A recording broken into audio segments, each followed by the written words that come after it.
saya perhatikan nih Mas nih, negara kita nih ya, terutama pemimpin kita nih Pak Jokowi, dari segi kebijakannya dia, kalau dilihat apapun itu ya, dia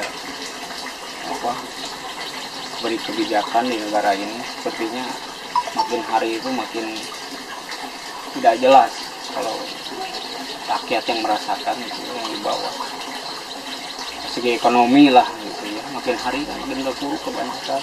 Jangankan yang udah tadinya memang di bawah garis kemiskinan, miskin, yang tadinya punya usaha, punya apa,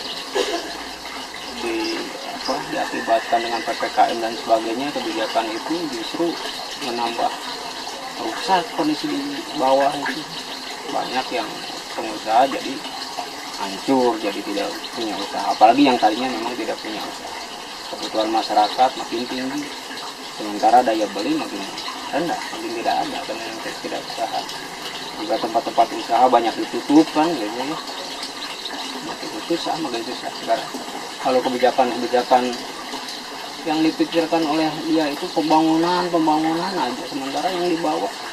Sementara kalau saya lihat juga jalan tol terus dibangun itu kan dari hasil pinjam meminjam, sementara kebutuhan rakyat itu tidak terpenuhi lah, banyak yang tidak terpenuhi. Mungkin kalau kita jalan-jalan aja ke kampung tuh banyak orang-orang miskin sekarang yang tambah miskin gitu, sudah miskin ya tambah miskin dengan kebijakan. Nah, dari semua kebijakan yang tidak karu-karuan ini, saya kira sumbernya satu, yaitu tidak tegaknya hukum Allah. Dan itu saya kira solusi satu-satunya. Di mana sebuah negara yang tidak mempunyai solusi ya, buat rakyatnya, saya kira satu-satunya cara ya harus tegaklah hukum Allah itu. Karena kalau tidak tegaknya hukum Allah dan dibiarkan suasana seperti ini, jadi nggak berontak atau kan? Ya minimal revolusi lah atau ganti sistem aja Mas. Soalnya Sistem yang berhukum Islam gitu. iya, soalnya kan manusia itu kan ciptaan Allah, ya Allah telah menurunkan juga hukumnya gitu ya untuk sistem kehidupan manusia di bumi ini. Siapa yang lebih tahu gitu kan kebutuhan manusia daripada penciptanya? Makanya ketika Allah menurunkan hukum, sepertinya tidak ada hukum yang lebih baik daripada hukum Allah. Makanya saya pikir hukum Islam ya, hukum Allah itu harus segera tegak di bumi, biar kondisi memang berubah. Insya Allah dengan sistem hukum Islam kondisi bisa jauh lebih baik. Hukum Allah yang seperti apa kan? Harus mencuri potong tangan, terus mau menyentuh negara mana misalnya? Ya, Mau nyontoh di Suriah kan, yang sekarang hancur, yang di Libya sekarang hancur. ya. Kalau untuk itu sepertinya itu mah kan kearifan lokal ya. Sepertinya kalau di Indonesia diterapkan hukum Islam itu bisa lebih soft penerapannya, karena di samping sepertinya hukum Islam itu keras, tapi di dalamnya justru banyak kelembutan dan hikmahnya nanti orang kan akan ada shock terapi dengan hukum Islam.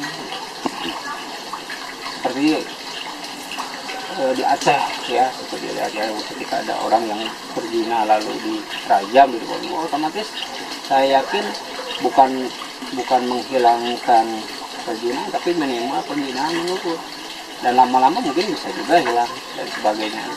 Contohnya seperti itu kan yang kita harapkan itu seperti itu. Penerapan hukum Islam itu adalah akan adanya perubahan, perbaikan di negeri ini dengan hukum Islam. Begini Gang, kalau kita mau mencari pemimpin yang adil di mata semua masyarakat, saya rasa di dunia ini nggak ada kan. Jangankan Pak Jokowi, Rasulullah saja itu dianggap tidak adil sama umatnya pada saat itu ketika Rasulullah membagikan harta rampasan perang. Allah, Rasulullah nggak adil karena yang dibagi pada saat itu adalah mu'alaf yang kaya. Padahal menurut umatnya itu yang protes, harusnya dia yang berhak karena dia secara ekonomi yang kurang gitu kan.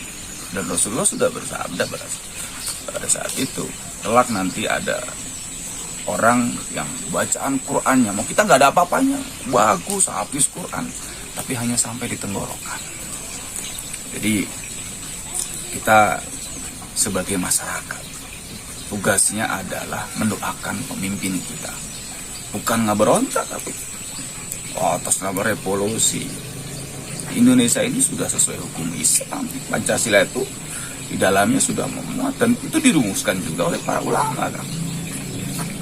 Jadi kita mendoakan supaya pemimpin kita mendapatkan hidayah, supaya kebijakannya itu bisa benar-benar tepat sasaran, bermanfaat buat kita semua. Para ulama dengan lisannya menyampaikan kepada para pemimpin. Jadi bukan kita melihat kondisi, wah kita harus perangi dengan tangan, nggak boleh. Yang berhak untuk dengan tangan itu adalah aparat negara yang memang diberikan wewenang untuk itu. Dan akan perlu tahu nih, ketika kita memberontak, seperti ya di Suriah, yang di Libya hari ini hancur. Kenapa? Ya, mereka kata ini harus menegakkan hukum Islam. Dan faktanya mereka adalah orang-orang yang haus kekuasaan, menggunakan agama sebagai kedok. Jadi jangan sampai ini kan berita-berita harus kita saring, kita cek recheck, kita tabayun, jangan sampai menjadi korban hoax kan. Apalagi menjadi pelaku karena turut menyebarkan informasi yang salah. Benar kita akui, Pak Jokowi dengan kabinetnya belum sempurna, masih banyak kekurangan. Itu tugas kita mendoakan. Kita mengkritik, boleh mengkritik, tapi jangan nyinyir. Kritik itu ada solusi. Kritik itu yang membangun, bukan konstruktif, bukan yang merusak. Nah ini yang terjadi. Kritik itu boleh kan, tapi yang membangun, jelas itu. Bukan hanya kita mengkritik tapi tanpa solusi. Ini loh, solusinya harus negara Islam atau khilafah. Bukan kita memberontak. Yang terjadi hari ini adalah mereka yang ingin berkuasa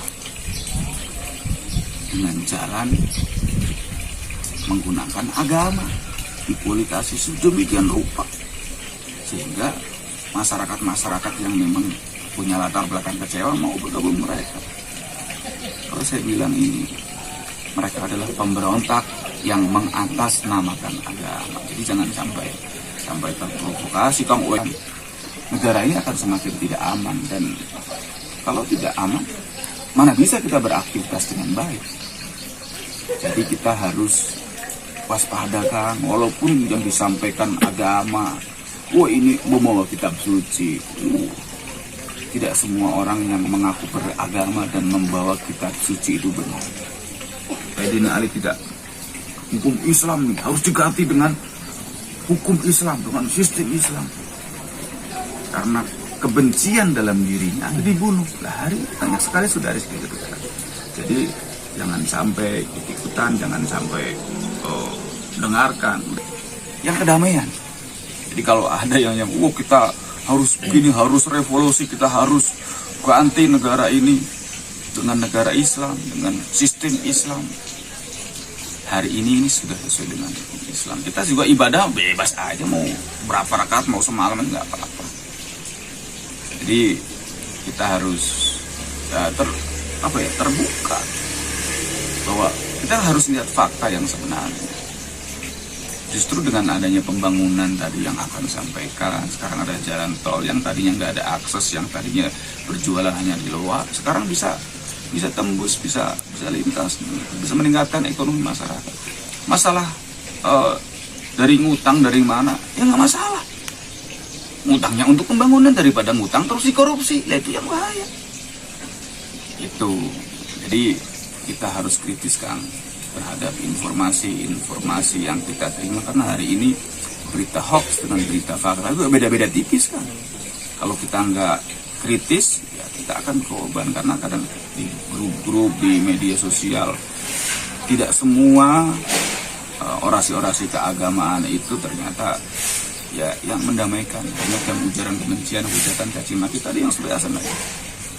Ya kalau setiap apapun solusinya hanya negara Islam atau khilafah, yang seperti ini. Punya harus bersatu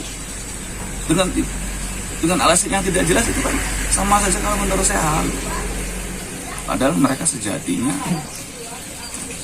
kebencian dalam dirinya karena dia hasrat politik yang tercari, makanya atas nama revolusi.